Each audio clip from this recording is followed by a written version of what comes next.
Hi guys, happy International Women's Month. Yes. So today I want to talk about how I still don't feel safe as a woman in 2026. When I was 3 years old, um, a caregiver was touching me inappropriately, but it was this day that I remember vividly. I remember how it felt. I did not know what he was doing, but I remember how it felt. I didn't know then. I couldn't speak, couldn't tell anyone about it. I was about 3 or 4. But knowing all that I know now, he was indeed molesting me. He's probably going to watch this video. I don't care. So some years later, about over a decade later, I think it was about 13 or 14, we had a reverend whose wife had given birth. So it was the duty of the young girls to know the girls in the church to go and, help the wife and all of that. So I remember that I was in his bathroom that day.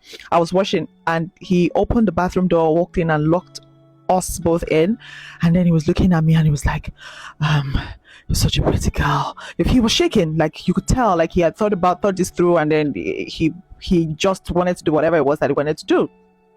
And at that point, I'm like, I'm going to scream, sir, please. I'm going to scream and alert your wife. Please don't touch me. And he's like, Rachel, you're such a beautiful girl. At this point, he wasn't going to stop. So he turned on the tap. And then at this point, it was his voice, the water. His wife was on another floor. And I said to him, sir, I am not joking. I will scream. And then he turned off the tap and then he went out. And we never had that talk. I told a family member, and they said to make sure that no one else knew about it. So it just kind of just stayed with me since then.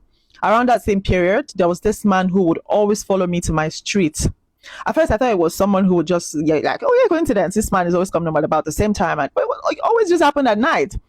And then this man, every night, he would just be there. So there was this time when I now started running. When he knew for sure that I was always running to avoid him, to escape him, he now started speeding. There was this day that he now got really physical. He came and blocked me. And then he got out of his car, brought out a bundle of cash, and he was like, I'm going to change your life. I just want some time with you. I just want a moment with you. It's not going to hurt. I can't remember the exact words, but he just wanted to take advantage of me. And then I said to him, I will scream. He thought I was bluffing because he came at me. I was trying to pull me into his car, and I screamed so loud. And then he just left me and sped off, and that was the last time I saw him. So this is 2026. Last night I was going to buy stuff down the road in my estate, and then I just immediately just hit me that there was someone beside me who was trying to get my attention in some car. This guy wound down and he's like, "Oh, hi, you look very nice. Can I get to know you?" And I'm looking at the time; it's like past 8, almost 9-ish, and like, getting to know me. So I look at him like, "Are you joking?" I hiss, and then I walk up, and that was his cue to come after me.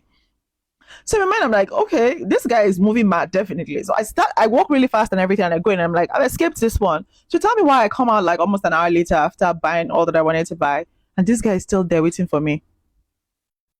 Okay, so at this point, I stand and I'm like, I'm going to see where this ends. When he saw that I wasn't moving, he now sped off. Shortly after that, before I enter the house, I see someone who's honking and trying to get my attention again. And I'm like, okay, today is not the day. And then this one goes, oh, where are you headed? Where are you going? Let me drop you. And I'm like, my house is just, and we're like, oh, which one is your house? Trying to see which house I was going to enter. So I run off. I lock the door. I lock the gates. I go into the house. And then I'm just like, it's scary to be a woman in 2026. Yesterday, a friend of mine was saying to me that his 13-year-old daughter had gone out in her school uniform in the morning to buy stuff, and that she had run back into the house to say that some man in a car had asked if she had a phone or if her parents had given her a phone yet, and if there was a number that he could use to reach her. And then I just started to remember all of these things from when I was 3 to when I was about 13, 14. It doesn't feel safe being a girl. It doesn't even feel safe being anyone in Nigeria and the world at the moment. But there is so much that we can do to ensure that our daughters and our sons actually feel safe. Buy them paper sprays. Teach them how to defend themselves. Get them to talk. Get them to be comfortable to the point where should anything feel weird, they come to tell you. Because these guys are looking for kids that do not speak up, that are not comfortable talking to their parents. So sometimes listen to what your kids have to say, get them to be comfortable. That is another way to ensure that these abusers do not come close to them or have access to them. Because they're everywhere amongst us, around us. I guess what I'm trying to say is get your sons and daughters to feel very comfortable to the point where they can tell you anything and everything. Stay safe. Bye, guys.